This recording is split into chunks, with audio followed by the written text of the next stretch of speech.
versus Kevin Jones as respondent. Petitioner, whenever you are ready, you may proceed.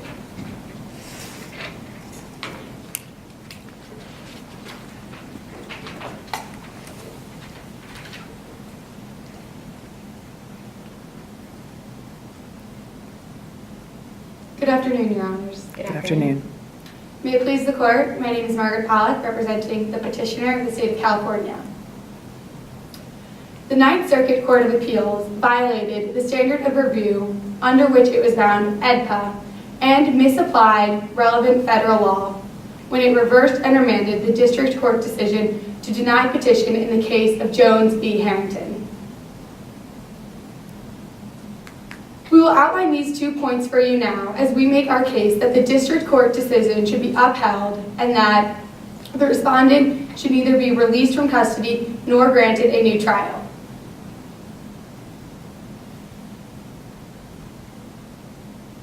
The Ninth Circuit Court of Appeals overreached its authority in this case under the deferential standard of review by which it was bound, that is EDPA. We ask this court now to right this wrong and to maintain the legitimacy of EDPA and to preserve the sanctity of the balance of power and the system of checks and balances that are fundamental pillars to our government and our judiciary system.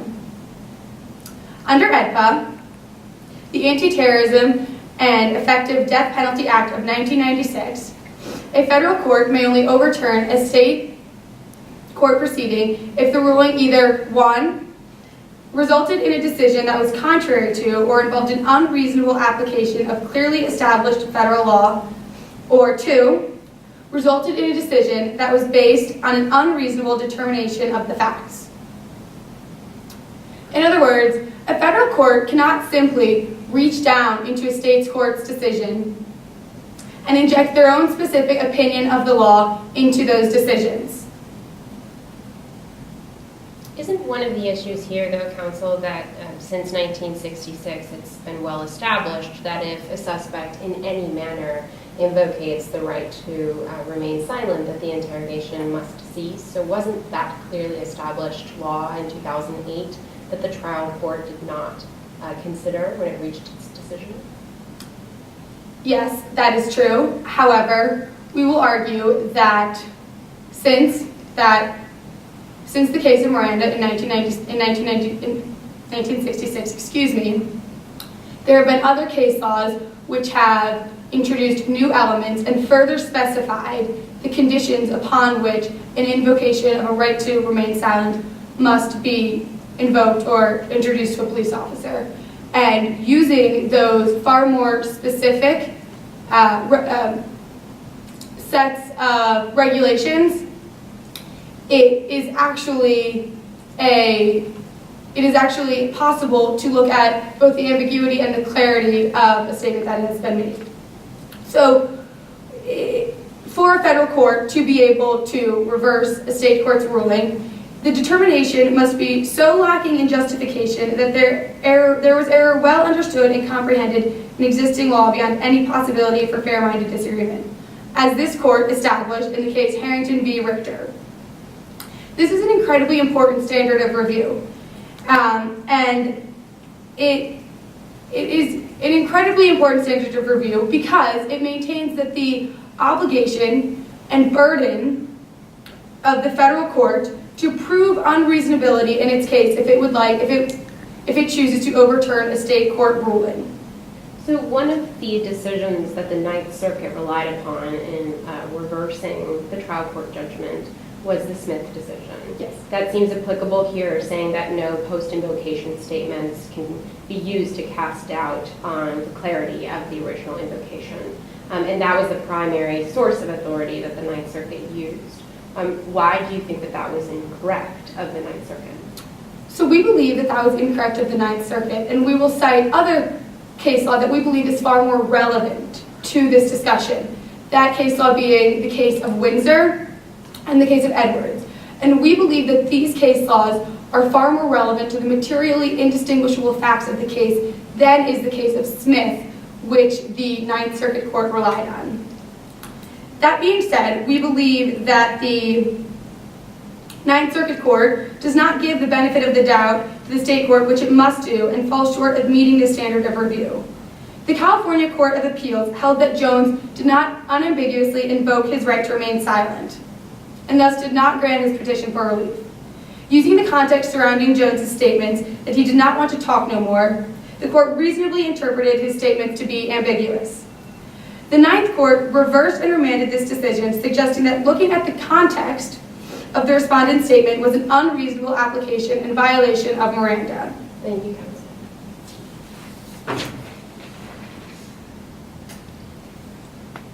Good afternoon. Good afternoon. May it please the court, my name is Emma Hathaway for the petitioner, the state of California.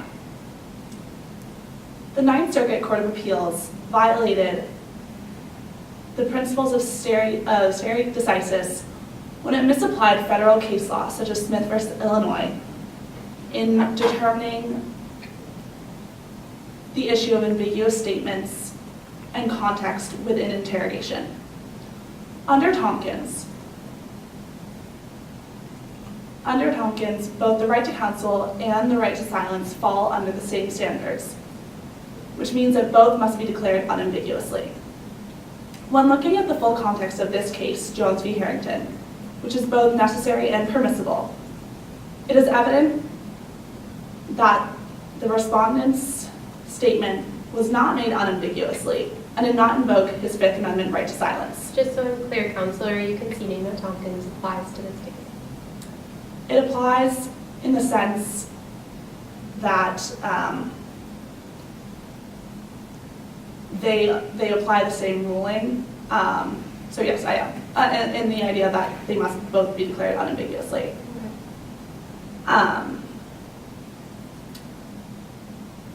So this brings our case to the importance of context. There are two ways in which the context of this case can be seen.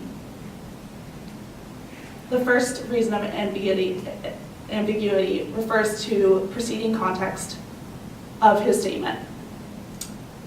Under Smith, preceding statements that lack clarity can affect the ambiguity of statements that follow. Throughout this interrogation, the respondent both changed his stories many times. By originally answering the police officer's questions and then choosing to change his story, this allows for the police officer to question whether his statement truly was unambiguous because of the lack of clarity. Secondly, the Ninth Circuit Court of Appeals claims that under Smith, that post-request responses cannot be taken into account when addressing the ambiguity of prior statements. However, this does not apply in this case. This is a fact here because it refers to further questioning or further interrogation when connected to post-request responses. However, no further interrogation occurred in this case. It is impossible to see that the police officer's statement, I understand that, but the bottom line was further questioning or badgering of the respondent. Even if it's true that there was no actual question that was posed after the alleged invocation, isn't it the case that under Miranda itself, anything that a suspect says after telling a detective that he does not want to talk is viewed as the product of compulsion and therefore can't be considered? Yes, that is true under Miranda. But that leads me to my next point of discussing the case of Windsor and the argument that the second statement that the respondent made of you don't want to hear what I'm saying or what I'm telling you was in fact a continuation of his first statement. And within Windsor, there was a pause made between the two statements that the individual made. And we can see here that the pause in this, between the fragments of this one statement, was in fact the comment made by the policeman that was not actually, he was not able to make a full question, statement, continue interrogation in any way because the respondent so quickly cut him off. Is there an argument, though, to be made that the officers should have simply gotten out of their chairs and left the room and not said anything at all? There is that argument if the officer had truly believed that the first statement wasn't unambiguous. invocation of his right to silence. And when you look at them, if you see it all together, then it is clear that it wasn't. So with these two statements together, regarding the first statement made, and you don't want to hear what I'm telling you, it is evident that it is seen as a frustration towards the police officer and not believing the continuous changing of his many stories, rather than an invocation of his right to silence. Even further, under Edwards, the suspect has to initiate subsequent communication after declaring right to counsel, which also applies in this right to silence under Tompkins' ruling that both standards must apply, that the same standards must apply to both. Thank you, counsel. Good morning. May it please the court. My name is John Rohrbach, and I'm representing the respondent. The lower court ruling that the respondent be either released or granted a new trial should be upheld because the respondent's incriminating statements were made after he had invoked his right to remain silent. The United States Supreme Court Miranda ruling clearly states that if an individual indicates in any manner, at any time prior to or during questioning, that he wishes to remain silent, the interrogation must cease. This was not the respondent's experience when under questioning regarding a gang-related drive-by shooting in Los Angeles in 2003. The interrogation transcript shows the respondent invoked his right to remain silent, and the interrogation did not cease. The respondent had been read his Miranda rights prior to questioning. During questioning, the respondent stated, "I don't want to talk no more, man." So, counsel, what do you say to the opposing counsel's position that there wasn't actually an interrogation that took place in the aftermath of the suspect's invocation of his right to remain silent? Because if we look at sort of just the next 3 to 4 lines of the transcript, we don't see an actual question having been posed to him, but rather we see him interrupting the officer. What's your response to that? Yes, you need to turn to only Michigan and Mosley to understand that when the invocation was invoked, the questioning ceased altogether and stopped. Although the detective did come back and reread the Miranda rights and then began questioning on a different crime, this was acceptable. This was not acceptable in the respondent's case. In the respondent's case, although it was not a grammatically correct expression, it did mean he did not want to talk anymore. The detective ignored the Miranda right invocation and stated, "I understand that, but the bottom line is," the detective understood the respondent's statement, but chose to ignore it. The detective saying the bottom line is important. The word "but" serves as an objection to the respondent's previous statement, which was his Miranda invocation. The detective clearly ignored the law by objecting to that invocation. He was legally obligated to cease questioning, but continued. The statements made after the respondent's invocation are represented unlawful interrogation, and therefore is not admissible in court. This was the Ninth Circuit U.S. Court of Appeals determination in reversing the U.S. District Court's denial of the respondent's appeal petition.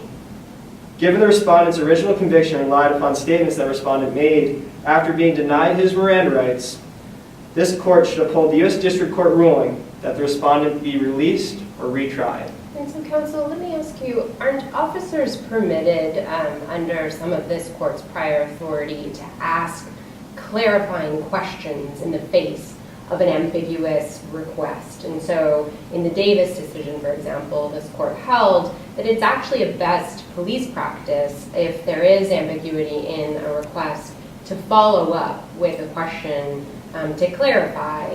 And so is it possible here that that's precisely what the officer was trying to do, is to follow up and get clarity about the ambiguity in the invocation? He understood the statement made by the respondent. However, it's not, the law is not subjective to the detectives to keep going. If he heard the correct, clear statement and understood it, he must have ceased all questioning. Thank you. Thank you.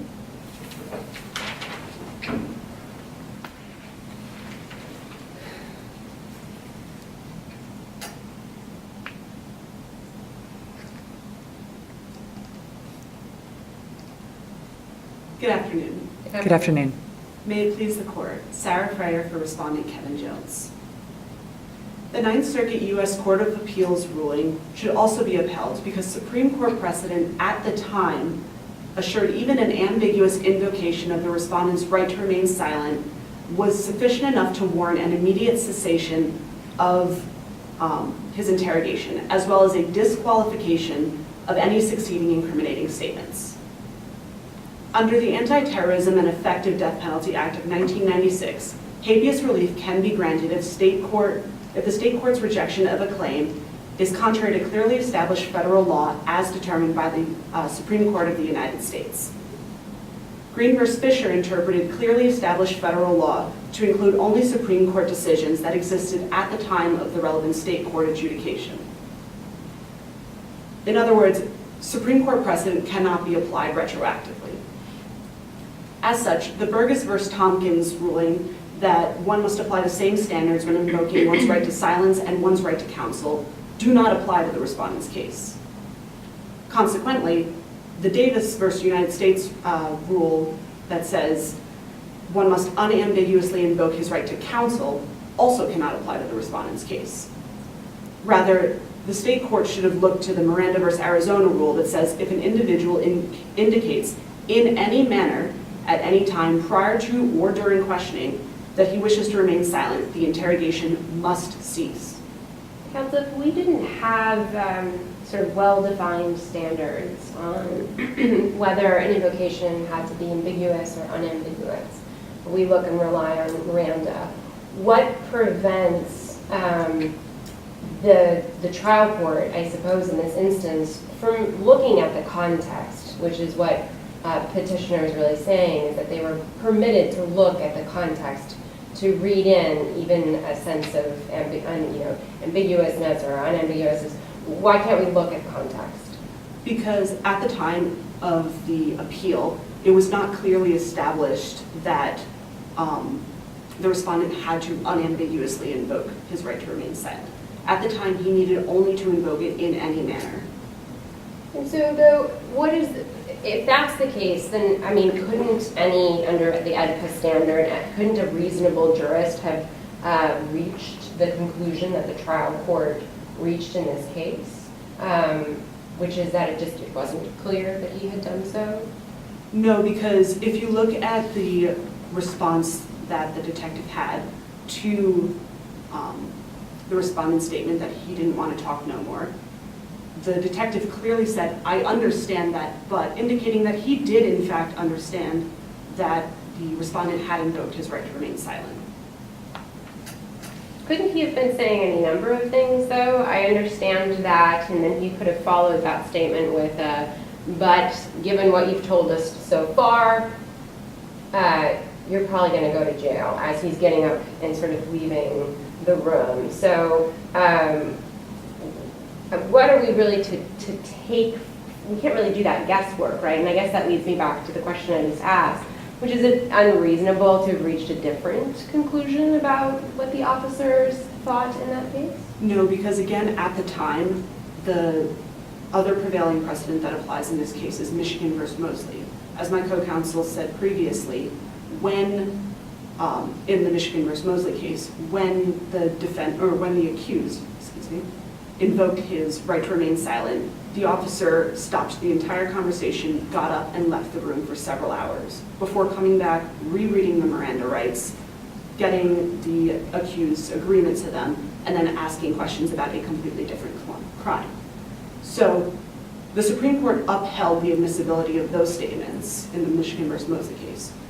So by that logic, at this time, when this trial was going on, the proper procedure would have been, as soon as that statement was read by the respondent, as soon as he said, I don't want to talk no more, man, the proper procedure as upheld by the Supreme Court would be for the detective to have stopped the entire conversation, gotten up, and left the room. But in your theory, if there was a subjective component to the officer's belief, meaning that they did or didn't believe or they believed, let's say, that the statement was ambiguous, aren't they permitted to ask clarifying questions? They are, but he did not ask a clarifying question.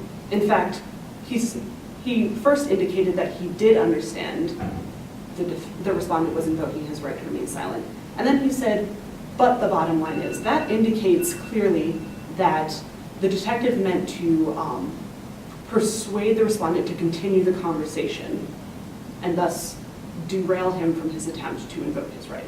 Thank you, counsel. You're welcome. All right,